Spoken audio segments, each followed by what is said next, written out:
Why do we not have prophets today anymore? Where'd they go? What happened? So there's two perhaps different answers that I'm aware of.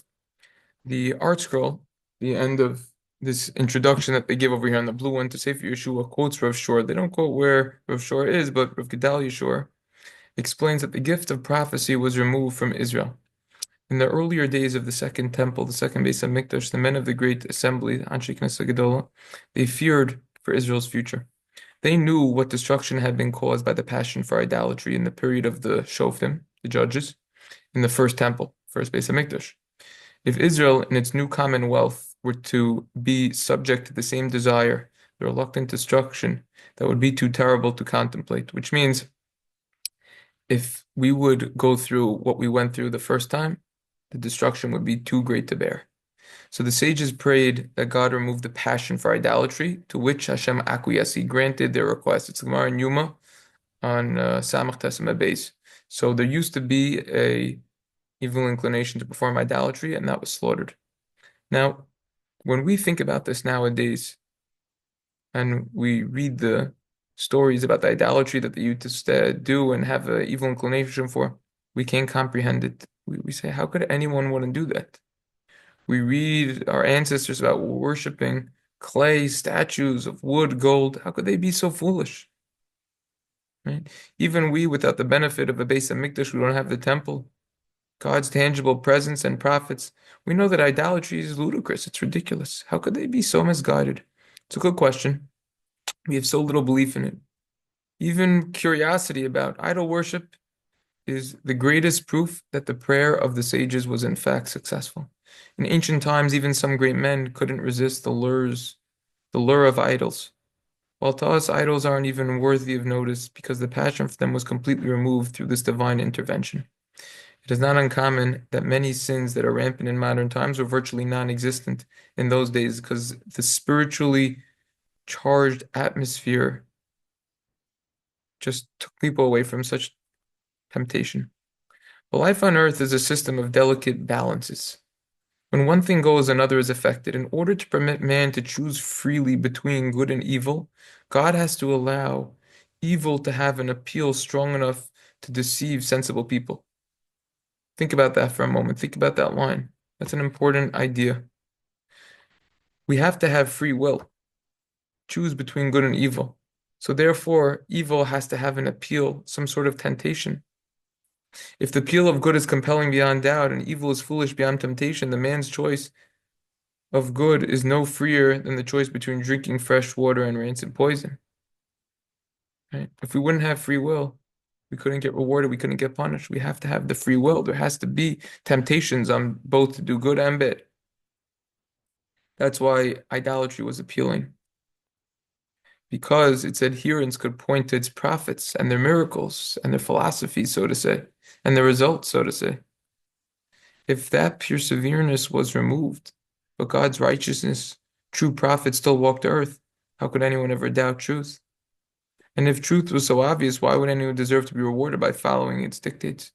Therefore, with the removal of idolatry as a serious force of Jewish life, prophecy had to be removed as well. Thus was the balance preserved. That's Rabbi Shor's explanation.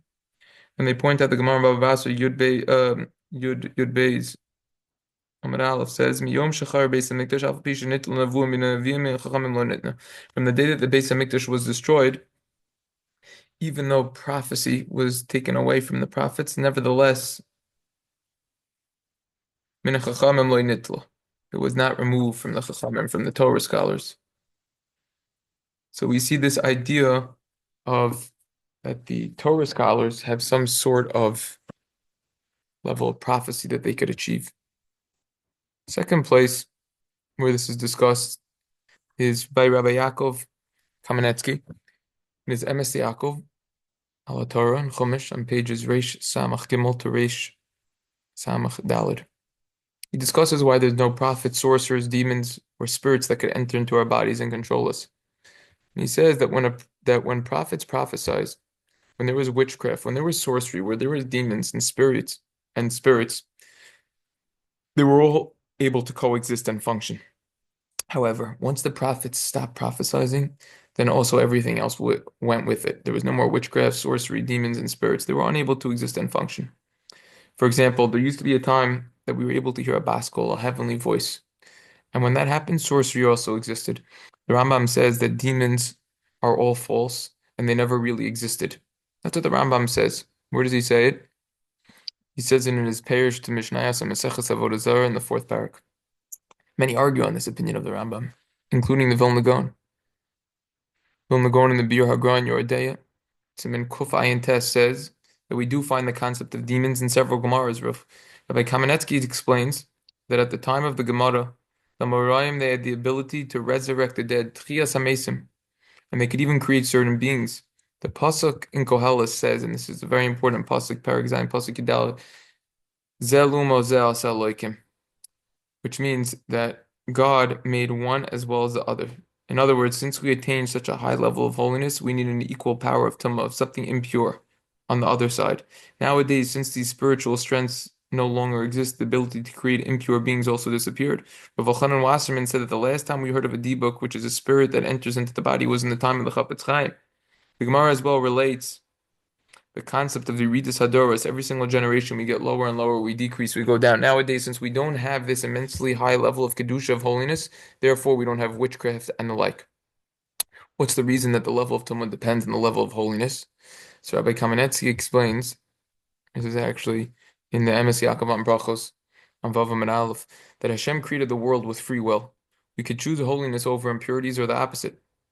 If we don't have an equal level of both, then we wouldn't have the concept of free choice. Meaning, if holiness would be so obvious and strong, that it would be considered as if we didn't have a choice to choose bad or impure, so then it would be an issue over there, right?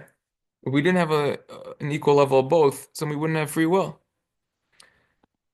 Therefore, at the time of the Gemara, when there was a high level of holiness, Hashem allowed a very high level of impurity. This enabled us to have free choice, and thereby enabled us to choose holiness and grant us reward. Ben Ish Chai explains this as well in the Ben Yehoyada, that nowadays we don't have demons and the like because we don't have a high level of holiness corresponding to it. That's the Ben Ish Chai in the Gemara in on Brachos on Dafav. Just want to screen share this Emes L'Yaakov, and this will be the last of the introductory. This is the Emes L'Yaakov al Torah. This will be the last introductory recording. This will be number 6 on Sefer Yehoshua. To wrap it up, now we could get right into the Sefer. Okay, so everyone should have a wonderful day.